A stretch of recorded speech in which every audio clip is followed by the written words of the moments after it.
ಸ್ವರ್ಣಗೌರಿ ವ್ರತ. ವ್ರತ ಕಥಾರ್ಥವು. ಸೂತ ಪುರಾಣಿಕರು ಶೌನಕಾದಿ ಮಹಾಮುನಿಗಳನ್ನು ಕುರಿತು, ಎಲೈ ಮುನಿವರ್ಯರೇ, ಕೈಲಾಸ ಪರ್ವತದಲ್ಲಿ ಪರಶಿವಮೂರ್ತಿಯು ಯಕ್ಷ ಕಿನ್ನರ ಗಂಧರ್ವರಿಂದ ಸೇವೆಯನ್ನು ಕೈಗೊಳ್ಳುತ್ತಾ ನಾರದ ತುಂಬುರರ ವೀಣಾಗಾನದಿಂದ ಆನಂದವನ್ನು ಹೊಂದಿರುವ ಸಮಯದಲ್ಲಿ ಷಣ್ಮುಖ ಸ್ವಾಮಿಯು ಭಕ್ತಿ ವಿನಯಪೂರಿತನಾಗಿ ಸ್ವಾಮಿಯನ್ನು ಕುರಿತು, ಹೇ ಸ್ವಾಮಿಯೇ, ಪ್ರಪಂಚದಲ್ಲಿ ಜನರು ಯಾವ ವ್ರತವನ್ನು ಆಚರಿಸಿದರೆ ಸಮಸ್ತವಾದ ಇಷ್ಟಾರ್ಥಗಳನ್ನು ಹೊಂದಿ ಸಂತೋಷಚಿತ್ತರಾಗಿ ಯಾವ ವಿಧವಾದ ನ್ಯೂನತೆಯೂ ಇಲ್ಲದೆ ಪುತ್ರ ಪೌತ್ರಾಭಿವೃದ್ಧಿಯನ್ನು ಹೊಂದುವರೋ ಅಂತಹ ವ್ರತವೊಂದನ್ನು ಪ್ರಪಂಚೋದ್ಧಾರಕ್ಕಾಗಿ ಇಳಿಸಬೇಕೆಂದು ಪ್ರಾರ್ಥಿಸಲು ಪರಮೇಶ್ವರನು ಕುಮಾರಸ್ವಾಮಿಯ ಮಾತನ್ನು ಕೇಳಿ ಆನಂದದಿಂದ, ಎಲೈ ಕುಮಾರಸ್ವಾಮಿಯೇ, ಒಳ್ಳೆಯ ಪ್ರಶ್ನೆಯನ್ನೇ ಮಾಡಿದೆ, ಹೇಳುವೆನು ಕೇಳು.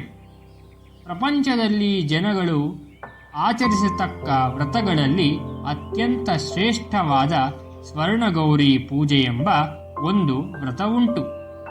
ಈ ವ್ರತವು ಸಕಲ ಇಷ್ಟಾರ್ಥಗಳನ್ನು ಕೊಡತಕ್ಕದ್ದು, ಅಲ್ಲದೆ ಮಹಾಪುಣ್ಯಕರವಾದದ್ದು. ಇದಕ್ಕಾಗಿ ಒಂದು ಇತಿಹಾಸವನ್ನು ಹೇಳುವೆನು ಕೇಳು. ಪೂರ್ವಕಾಲದಲ್ಲಿ ಸರಸ್ವತೀ ನದಿ ತೀರದಲ್ಲಿ ವಿಮಲಾಪುರಿ ಎಂಬ ಒಂದು ಪಟ್ಟಣವಿದ್ದಿತು. ಆ ಪಟ್ಟಣವನ್ನು ಚಂದ್ರಪ್ರಭನೆಂಬ ಅರಸನು ಸತ್ಯ ಧರ್ಮಗಳನ್ನು ಬಿಡದೆ ಪರಿಪಾಲಿಸುತ್ತಿದ್ದನು. ಆತನಿಗೆ ಸೌಂದರ್ಯ ನಿಧಿಗಳಾದ ಇಬ್ಬರು ಪತ್ನಿಯರಿದ್ದರು. ಇವರಲ್ಲಿ ಹಿರಿಯ ಹೆಂಡತಿಯಲ್ಲಿ ದೊರೆಗೆ ಪ್ರೇಮವು ಅತಿಯಾಗಿದ್ದಿತು. ಹೀಗಿರಲು ಒಂದಾನೊಂದು ದಿನ ಚಂದ್ರಪ್ರಭನು ಅರಣ್ಯದಲ್ಲಿ ಕ್ರೂರ ಮೃಗಗಳು ಅತಿಯಾಗಿರುವುದೆಂದು ವನಪಾಲಕರಿಂದರಿತು ಬೇಟೆಯಾಡುವ ಉದ್ದೇಶದಿಂದ ಕಾಡಿಗೆ ಹೊರಟನು. ಅಲ್ಲಿ ಕ್ರೂರ ಮೃಗಗಳಾದ ವ್ಯಾಘ್ರ, ಭಲ್ಲೂಕಗಳನ್ನು, ಹುಲಿ, ಚಿರತೆ, ಕಾಡೆಮ್ಮೆ ಮೊದಲಾದವುಗಳನ್ನು ಬಹಳ ಕಾಲ ಬೇಟೆಯಾಡಿ ಬಳಲಿ ವಿಶ್ರಾಂತಿಗಾಗಿ ಸ್ಥಳವನ್ನು ಹುಡುಕಿಕೊಂಡು ಹೊರಟನು. ಬಹಳ ದೂರದಲ್ಲಿ ಒಂದು ರಮಣೀಯವಾದ ಸರೋವರವು ಕಣ್ಣುಗಳಿಗೆ ಗೋಚರವಾಯಿತು. ಆ ಸರೋವರವು ತಿಳಿಯಾದ ನೀರಿನಿಂದಲೂ ಬಿಳಿಯದಾದ ತಾವರೆ ಹೂವುಗಳಿಂದಲೂ ಅನೇಕ ಮಂದಿ ಅಪ್ಸರೆಯರಿಂದಲೂ ಪ್ರಕಾಶಮಾನವಾಗಿದ್ದಿತು. ಆ ಪ್ರದೇಶದಲ್ಲಿ ನೇಮದಿಂದ ವ್ರತಾಚರಣೆಯನ್ನು ಮಾಡುತ್ತಿದ್ದ ಅಪ್ಸರ ಸ್ತ್ರೀಯರನ್ನು ನೋಡಿ ರಾಜನು ಭ್ರಾಂತನಾಗಿ ವ್ರತ ದರ್ಶನ ಮಾತ್ರದಿಂದಲೇ ಆಯಾಸ ಪರಿಹಾರವಾಗಲು ಅಪ್ಸರ ಸ್ತ್ರೀಯರ ಸಮೀಪಕ್ಕೆ ಬಂದು, ಸೌಭಾಗ್ಯವತಿಯರೇ, ನೀವು ಮಾಡುತ್ತಿರುವ ವ್ರತ ಯಾವುದು ಎಂದು ಕೇಳಲು ಸ್ತ್ರೀಯರು, ಎಲೆಯ ರಾಜನೇ, ನಾವು ಸ್ವರ್ಣಗೌರಿ ವ್ರತವನ್ನು ಮಾಡುತ್ತಿದ್ದೇವೆ ಎಂದು ಹೇಳಿದರು. ಆಗ ಆಶ್ಚರ್ಯಚಕಿತನಾದ ರಾಜನು, ಎಲೆ ಅಪ್ಸರ ಕಾಮಿನಿಯರೇ, ಈ ವ್ರತವಿಧಾನವೂ ಹೇಗೆ? ಇದರಿಂದ ಯಾವ ವಿಧವಾದ ಕಾಮ್ಯ ಸಿದ್ಧಿಯಾಗುವುದು? ಸವಿಸ್ತಾರವಾಗಿ ಈ ಕಥೆಯನ್ನು ಹೇಳಬೇಕೆಂದು ಕೇಳಲು ಆ ಅಪ್ಸರಾಂಗನೆಯರು, ಎಲೆ ಭೂವರ ತಿಲಕನೇ, ಈ ವ್ರತವನ್ನು ಭಾದ್ರಪದ ಶುದ್ಧ ತಲಿಗೆ ದಿನದಲ್ಲಿ ಮಾಡಬೇಕು. 16 ವರ್ಷಗಳು ಕ್ರಮವಾಗಿ ಈ ವ್ರತವನ್ನಾಚರಿಸಿ ಆದಿಯಲ್ಲಾಗಲಿ ಮಧ್ಯದಲ್ಲಾಗಲಿ ಅಂತ್ಯದಲ್ಲಾಗಲಿ ಉದ್ಯಾಪನೆಯನ್ನು ಮಾಡಬೇಕು ಎಂದು ಹೇಳಿದರು.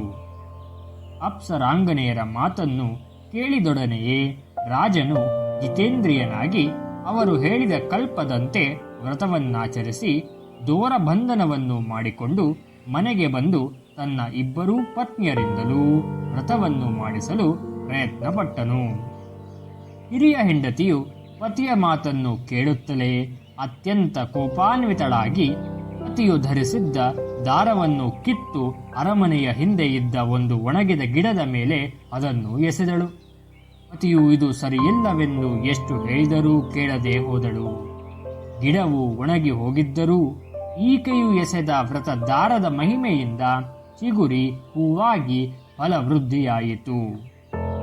ಹಿರಿಯ ಹೆಂಡತಿ ಈ ವಿಚಾರವನ್ನೆಲ್ಲ ನೋಡಿ ಆ ದಾರವನ್ನು ಭಕ್ತಿಯಿಂದ ತೆಗೆದುಕೊಂಡು ಹೋಗಿ ರಾಜನು ಹೇಳಿದಂತೆ ವ್ರತವನ್ನು ಮಾಡಿ ಆತನ ಪ್ರೀತಿಗೆ ಪಾತ್ರಳಾಗಿ ಬೇಕಾದ ಇಷ್ಟಾರ್ಥವನ್ನು ಪಡೆದು ರಾಜನ ಕೃಪೆಗೆ ಪಾತ್ರಳಾಗಿದ್ದಳು.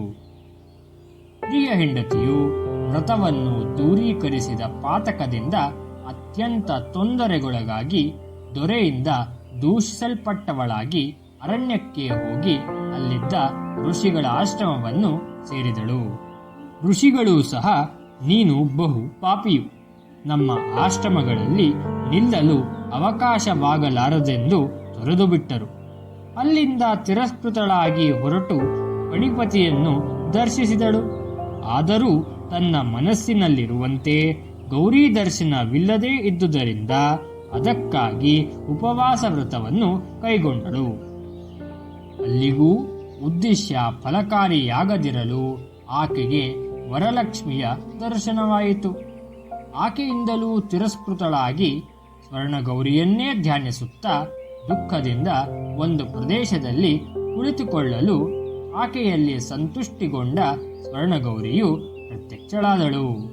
ಕೂಡಲೇ ರಾಜನ ಭಾರ್ಯೆಯು ಅತ್ಯಂತ ಸಂತೋಷದಿಂದಲೂ ಶ್ರದ್ಧಾಭಕ್ತಿಗಳಿಂದಲೂ ಆಕೆಗೆ ಸಾಷ್ಟಾಂಗ ದಂಡ ಪ್ರಣಾಮವನ್ನು ಮಾಡಿ ಸ್ತೋತ್ರವನ್ನು ಮಾಡಿದಳು.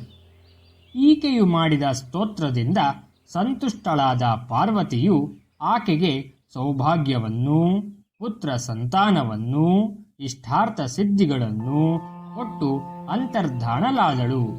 ಈ ವ್ರತಾಚರಣೆಯಿಂದ ಸಕಲವಾದ ಕಾಮ್ಯಗಳನ್ನು ಹೊಂದಿ ಪತಿಯೊಡನೆ ಅನೇಕ ಕಾಲ ಸುಖವಾಗಿದ್ದು ಪತಿ ಸಹಿತಳಾಗಿ ಶಿವಲೋಕವನ್ನು ಹೊಂದಿ ಸಾಯುಜ್ಯ ಮುಕ್ತಿಯನ್ನು ಪಡೆದಳು.